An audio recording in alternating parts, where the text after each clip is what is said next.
Next heading डाल दिया two body problem. Two body problem ना इसको आसान लगा तुम लोगों को, बहुत मुश्किल है।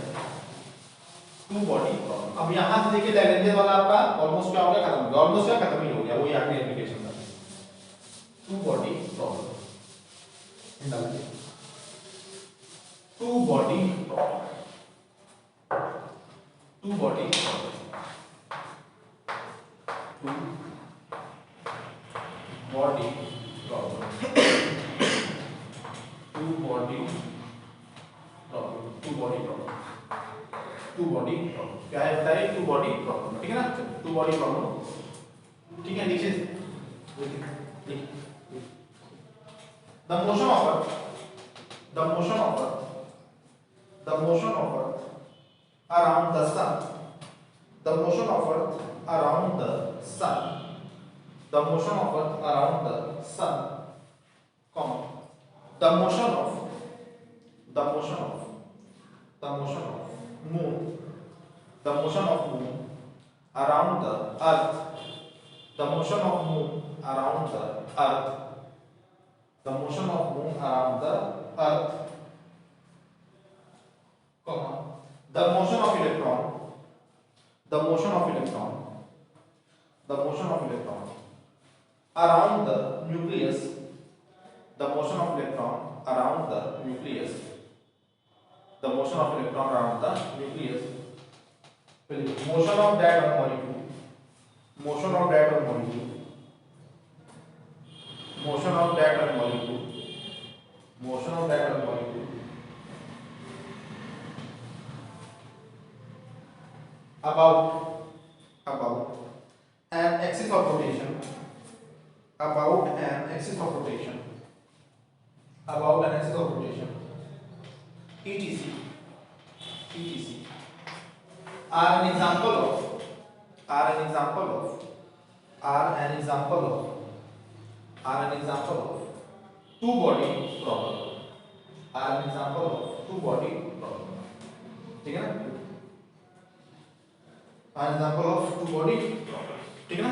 in order to solve, in order to solve two body problem, in order to solve two body problem, in order to solve two body problem, in order to solve two body problem, applying the concept of, in order to solve two body problem, applying the concept of, applying the concept of center of mass, applying the concept of center of mass, applying the concept of center of mass, applying the concept of center of mass, ठीक है ना। चलिए फिर paragraph, if whole mass of the body, if whole mass of the body, if whole mass of the body, if whole mass of the body, if whole mass of the body or system, or system, or system, or system are concentrated, are concentrated, are concentrated at a point, at a point, at a point, then such point is called, then such point is called, then such point is called center of mass, then such point is called center of mass, center of, it is denoted by, it is denoted by, it is denoted by C, it is denoted by C, ठीक है ना। फिर in xy plane, in xy plane,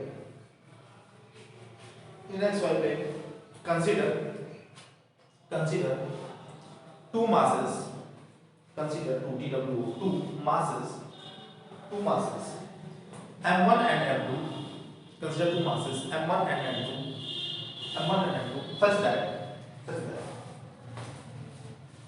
m1 and m2 separated, such that m1 and m2 separated, such that m1 and m2 separated at a small finite distance, at a small finite distance, at a small finite distance, a small finite distance, small r, at a small finite distance, small r, small r as shown in the figure, as shown in the हम figure बना रहे हैं तब तक आपको जरा पूरा पढ़ डालिए, हम फिगर बना रहे हैं तब तक पूरा जरा पढ़ डालिए अच्छे से, पहले पूरा पढ़ डालिए।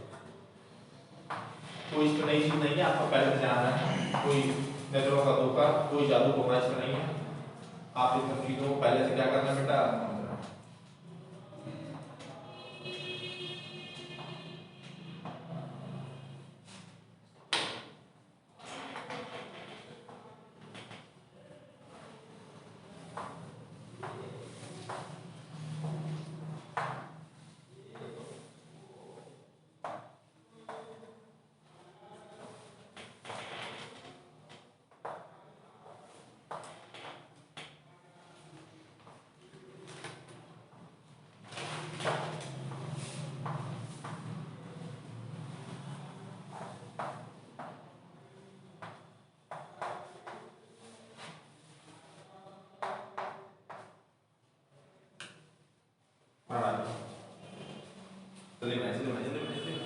जल्दी बनाइए बीच में ये पॉइंट हमारा सी।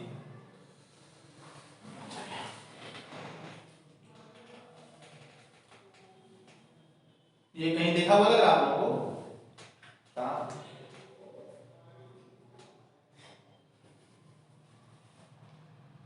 हाँ देखा होगा यार, बीएससी फर्स्ट ईयर में आप पढ़ चुके हैं to body problem.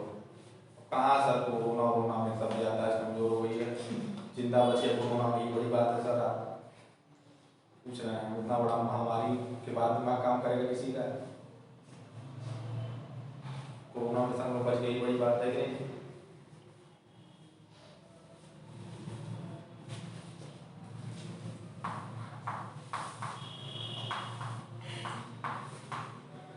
Two body problem,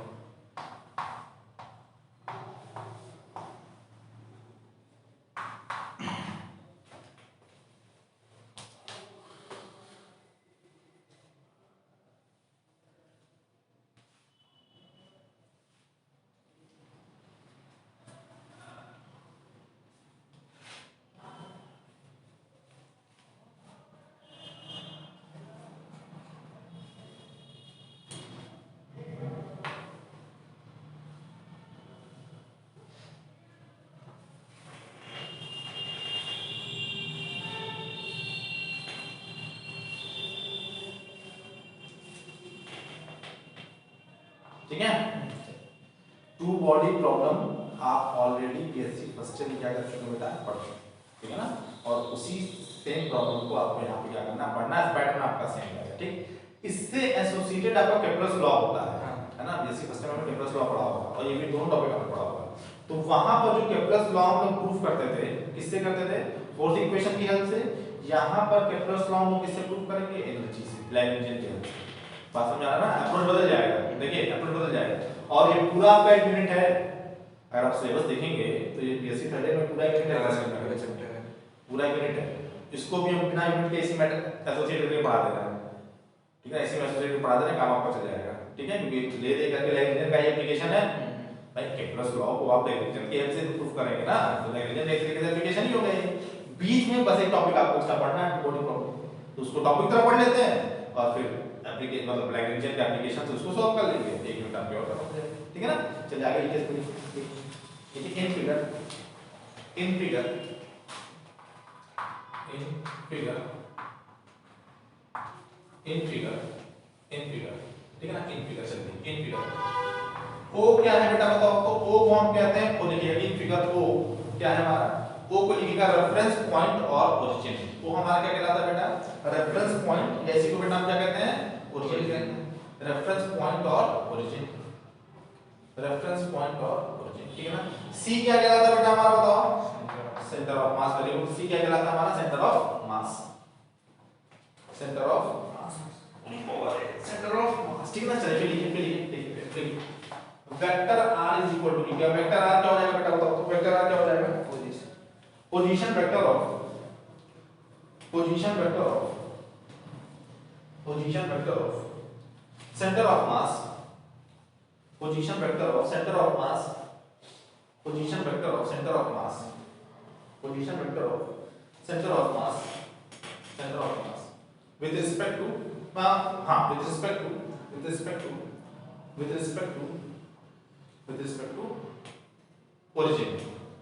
to origin ठीक है ना। फिर r1 प्राइम फिर लिखे vector r1 prime r1 prime क्या है बेटा बताओ। देखिए पोजीशन वेक्टर ऑफ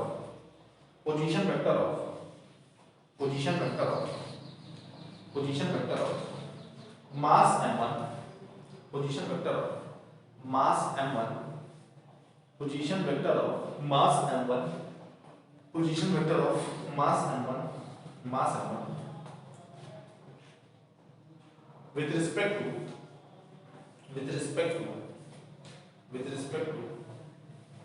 origin ठीक है। r2 प्राइम क्या है बेटा बताओ तो। वेक्टर r2 प्राइम क्या है बाबू बताओ। Position vector of mass m2 with respect to लिख डाले position vector of mass m2 with respect to origin लिख डाले जल्दी बहुत बता रहा हूं आप जल्दी लिखिए।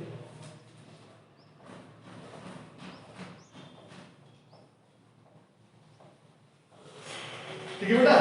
अब लिखिए वेक्टर r1 क्या है। देखिए वेक्टर r1 क्या है। वेक्टर r1 क्या बेटा सॉरी वेक्टर r1 क्या। वेक्टर r1 ये है। देखिए वेक्टर r1 क्या है। Position vector of mass m1 with respect to c या centre of position vector of mass m1 with respect to c या सेंटर ऑफ मास कर दीजिए। Position vector of mass m1 with respect to c या centre of mass.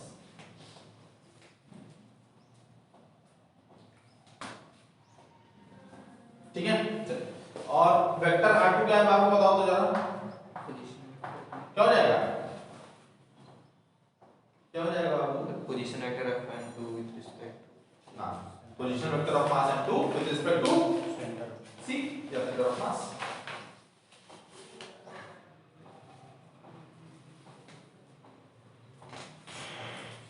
ठीक है बता दो इसको।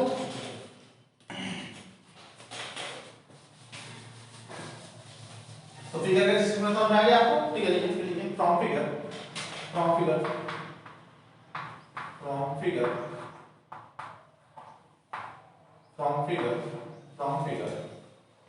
वेक्टर r किसके इक्वल होता है बेटा बताओ तो। फ्रॉम फिगर वेक्टर r किसके इक्वल होता है बताओ। वेक्टर r किसके इक्वल हो जाएगा। देखिए हम लिखना आप बताइएगा सही है कि नहीं। Vector r2 minus vector r सही है कि नहीं। हां सही है। सही है। लेकिन दोनों डायरेक्शन अपोजिट है। जब ऐड करेंगे तो नेगेटिव साइन लगाना पड़ेगा भाई। दो अपोजिट डायरेक्शंस के वेक्टर को आप ऐड करते हैं तो एक को प्लस ले लेते हैं एक को माइनस ले लेते हैं। प्लस ले लिया माइनस ले लिया correct.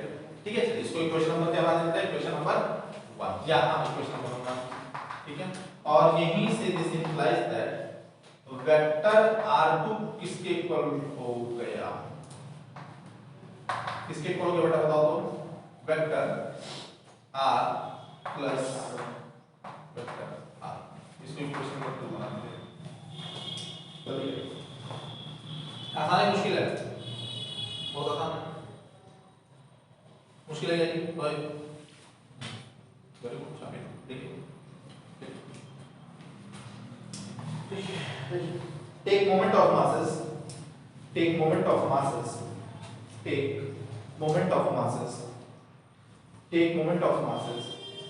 m1 and m2 take moment of masses m1 and m2 take moment of masses m1 and m2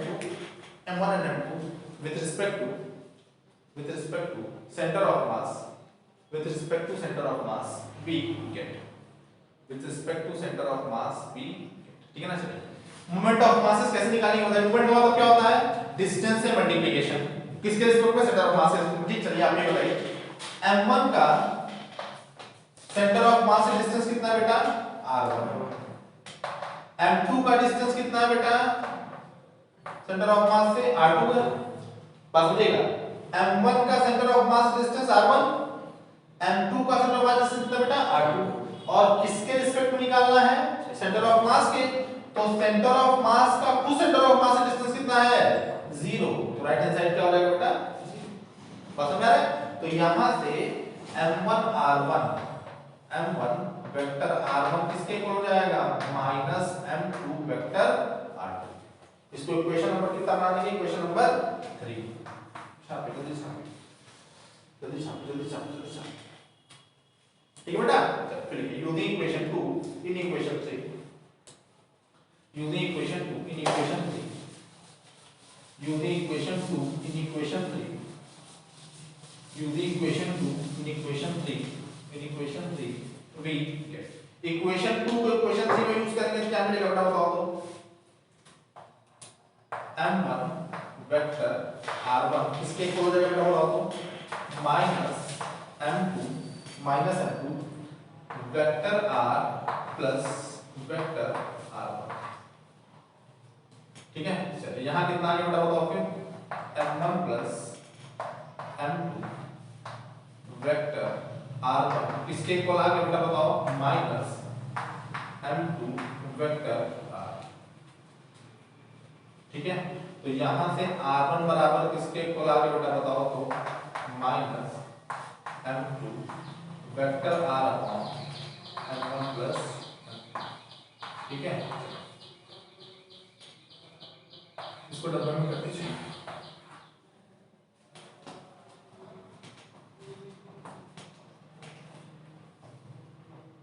ठीक है, इसको इक्वेशन नंबर 4 कर दीजिए। या माइनस रहेगा माइनस। ठीक बाबू, चलिए using equation 4 using equation 4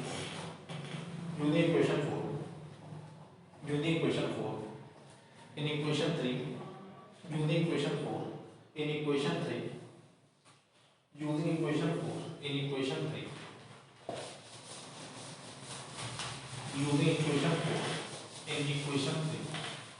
equation 3 we get using equation 4 in equation 3 we get। तो equation 3 क्या था बेटा बताओ तो m1 r1 बराबर किसके था माइनस m2 r2 के था ना।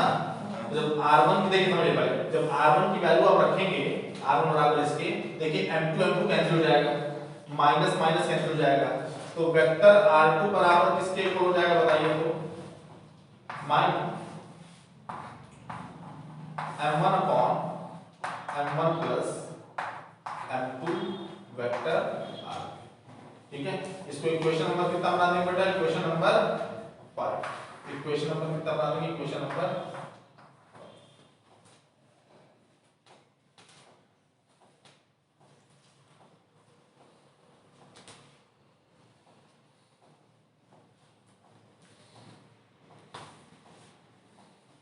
ठीक है बेटा,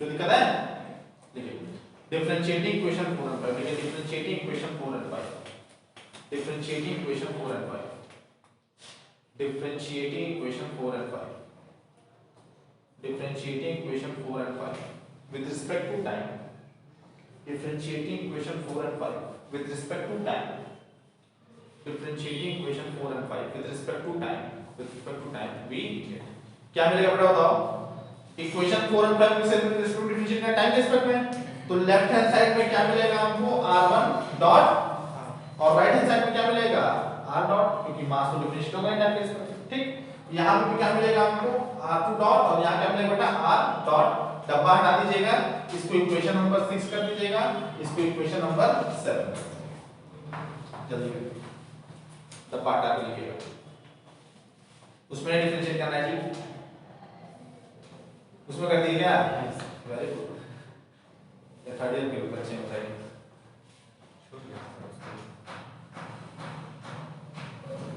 वो भी कर दिया उसमें ऐसे काटे कुछ पूरा दिख दी वो भी कर दिया जीपी कहां किए थे उसी में कर दिया क्या वेरी गुड देखिए समझदार है मेरे चेले सब देख रहे हैं ओके बेटा फिर देखिए then kinetic energy of the system then kinetic energy of the system then kinetic energy of the system बता दे इसको बाबू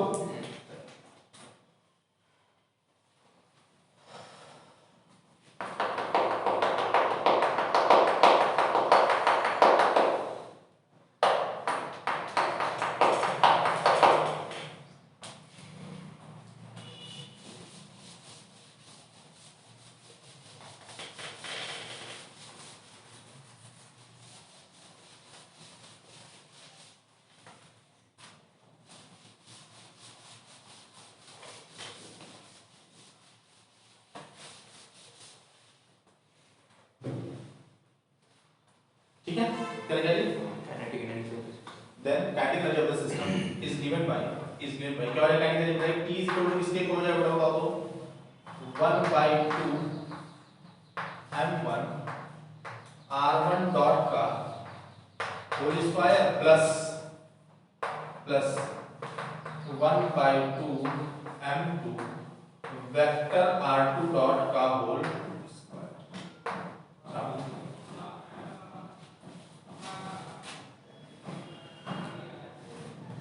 ठीक है ना, चलिए r1 डॉट r2 डॉट वाला इक्वेशन कितना बना था 6 7 बना था कि 5 6 बना था 6 7 बना था ना। देखिए फिर unique equation 6 and 7 unique equation 6 and 7 unique equation 6 and 7 unique equation 6 and 7 बी के यूनिक इक्वेशन 6 एंड 7 बी के 6 और 7 से क्या मिलेगा बेटा बताओ t बराबर किसके इक्वल हो जाएगा वो 1/2 m1 और r1 डॉट की वैल्यू किसके इक्वल है बेटा बताओ तो minus m2 vector r minus m2 vector r upon किसको बताइए m1 प्लस m2 का होल स्क्वायर प्लस कितना बताइए तो 1/2 m2 और कितना बताइए m1 r dot upon m1 plus m2 ठीक है का होल स्क्वायर। तो t बराबर किसके इक्वल आ गया बेटा बताओ 1/2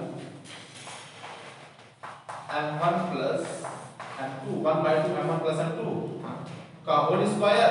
ठीक है ना, और अगर देखिए पहली बात तो माइनस का स्क्वायर हो गया खत्म हो गया तो ऊपर से अगर हम m1 m2 कॉमन ले लें बेटा तो क्या बचेगा बेटा बताओ तो ब्रैकेट में क्या बचेगा। देखिए यहां से m2 बचेगा, देखिए समझिए यहां से m2 बचेगा यहां से m1 बचेगा और दोनों ऐड होगा तो m2 प्लस m1 लिखे चाहे m1 प्लस m2 लिखे क्या कोई फर्क पड़ेगा क्या नहीं पड़ेगा। और ऊपर क्या और बच रहा है आपका वेक्टर r डॉट का बाबू ये ना बच रहा है। तो देखिए m1 प्लस m2 देखिए आपका क्या हो गया एक पावर कैंसिल हो गया तो t बराबर किसके इक्वल आ गया बताओ t बराबर बाबू हमारा आ गया 1/2 m1 m2 upon m1 plus m2 vector r dot का स्क्वायर। अच्छा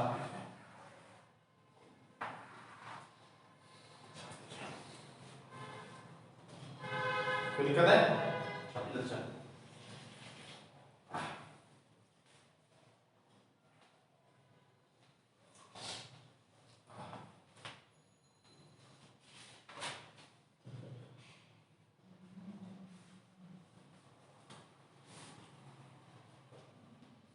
अब देखिए यहां तक समझने में कोई प्रॉब्लम है मुझे कोई प्रॉब्लम हो ठीक है देखिए बोल बेटा देखिए जल्दी करिए this gives the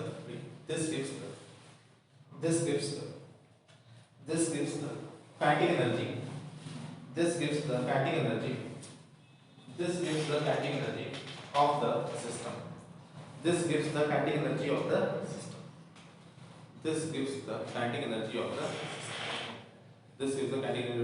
ठीक है ना। फिर पैराग्राफ चेंज करके लिखिए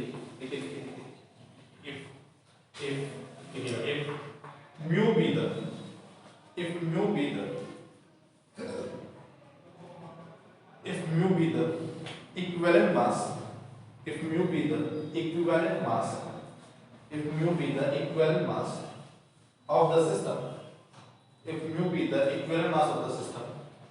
mu be the equivalent mass of the system then t is equal to किसके इक्वल हो जाएगा बेटा बताओ तो 1/2 mu r डॉट का स्क्वायर 1/2 mu r डॉट का स्क्वायर 6 7 तक तो बन गया था आपका।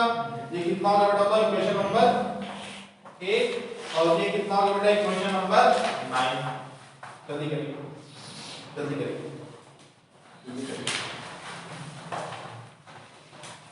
देखिए from equation 8 and 9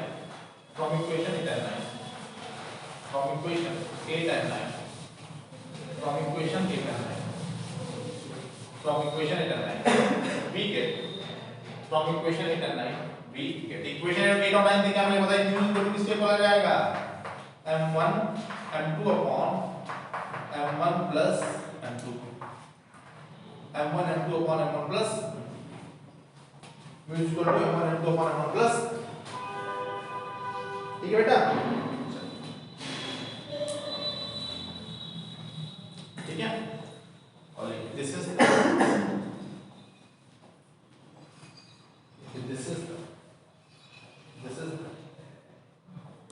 equivalent mass of the system. This is the equivalent mass of the equivalent mass of the system. This is the equivalent mass of the system. ठीक है बेटा, कोई दिक्कत यहाँ तक? चलिए फिर पैराग्राफ चेंज करके लिखिए। There are two cases. There are two cases. There are two cases. ठीक है ना, there are two cases. ठीक है ना, चलिए there are two cases. ठीक है, आइए केस फर्स्ट लिखते हैं। केस फर्स्ट क्या हो जाएगा, फॉर या फॉर की जगह इफ करिए तो case first, if m1 is much greater than m2, if m1 is much greater than m2, ठीक है ना। चलिए इसमें लिखिए, if m1 is much greater than m2, this implies that m2 upon m1 is much less than 1. This implies that m2 upon m1 is much less than 1, and this further implies that 1 plus m2 upon m1 approximately किसके equal हो जाएगा बेटा, बताओ तो 1 के। हो जाएगा नहीं हो जाएगा, बताइए तो, देखिए बताइए, हो जाएगा? मैं देख लीजिए, 1 से छोटा है ना वो, तो 1 के बराबर हो जाएगा, ठीक है ना। चलिए ठीक, चलिए इसको इक्वेशन नंबर कितना बना देंगे आप, 10 बना दीजिएगा। लिखिए then by equation 10, then by equation 10, then by equation 10, then by equation 10, then by equation 10, then by equation 10 we get, then by equation 10 we get, then by equation 10 we get। Equation 10 में क्या मिलेगा बेटा, बताओ तो, mu is equal to किसके equal हो जाएगा बेटा, बताइए तो। अगर हम लोग m1 से डिवाइड कर दें तो क्या मिलेगा हमको, m2 upon 1 plus m2 upon m1 के, m2 upon 1 plus m2 upon m1 के, तो 1 प्लस m2 अपॉन m1 किसके इक्वल हो जाएगा बेटा, बताओ 1 के। तो म्यू बराबर किसके इक्वल हो गया बेटा, बताओ तो, म्यू बराबर बेटा हमारा हो गया अप्रोक्सीमेटली इक्वल टू m2 के। छाप दीजिए।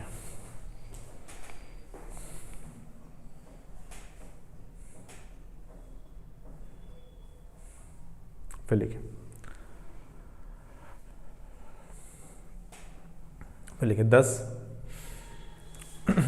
10 इन दिस केस, देखिए 10 in this case, 10 in this case equivalent mass of the system, 10 in this case equivalent mass of the system, equivalent mass of the system, equivalent mass of the system is equal to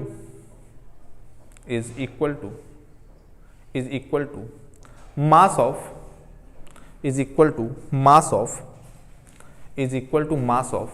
light body, is equal to mass of light body, that is m2, ठीक है ना। फिर लिखिए such case can be applicable to, such case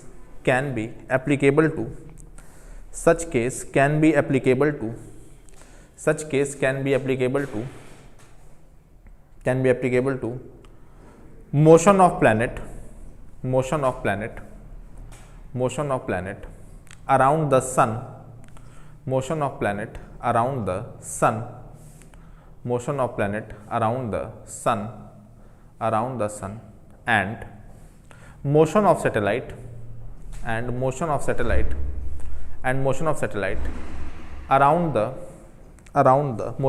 around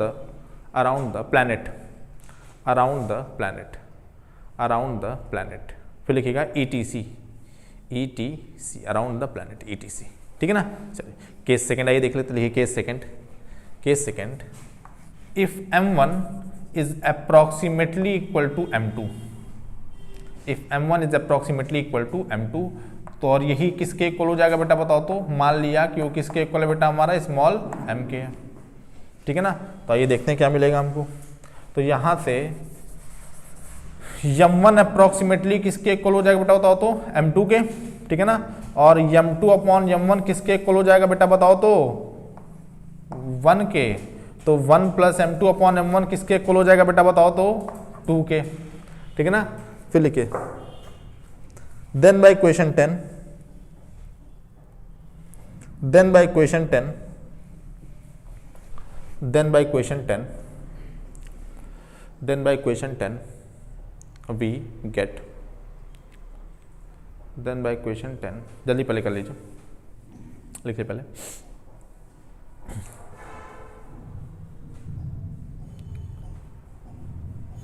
then by equation 10 we get, इसको लिख लिया, mu is equal to 1 plus m2 upon m2 by m1। और यहाँ पर क्या mu is equal to m by 2 के हो जाएगा क्या, देखिए तो हो जाएगा, देखिए तो भाई 1 प्लस m2 अपॉन m1 2 के इक्वल हो गया है, और m1 बराबर m2 को आपने m मान लिया, तो कितना हो गया m बाई 2, m बाई 2 हो जाएगा बाबू ना, कोई दिक्कत नहीं है ना। ठीक है, लिखिए देखिए 10 when two masses are equal, 10 when two masses are equal, then equivalent mass will be half of one of the masses, will be half of one of the masses, ठीक है ना। लिखिए such case can be applicable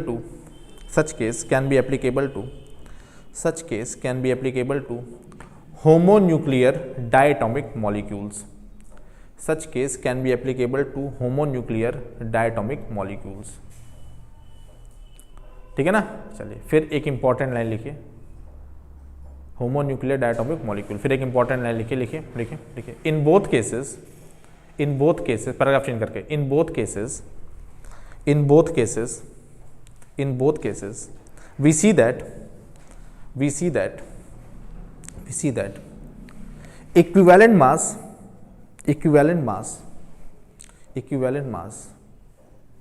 is always less than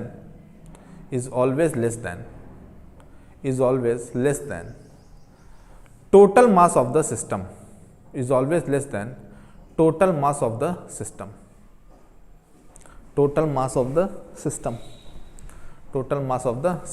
hence sometimes equivalent mass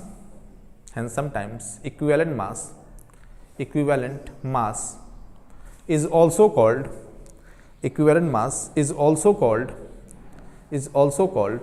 reduced mass of the system, is also called reduced mass of the system, is also called reduced mass of the system, is also called reduced mass of the system। ठीक है बाबू, चले ठीक है। इसी के साथ आज की क्लास को करते हैं पर एंड, और नेक्स्ट क्लास में फिर हम लोग क्या पढ़ेंगे बेटा, केप्लर्स लॉ, और ये इस टाइम केप्लर्स लॉ किससे प्रूव करेंगे हम लोग, with the help of Lagrangian. ठीक है ना बेटा, चलो बेटा एक्शन ओवर, शॉर्ट कट कर दो।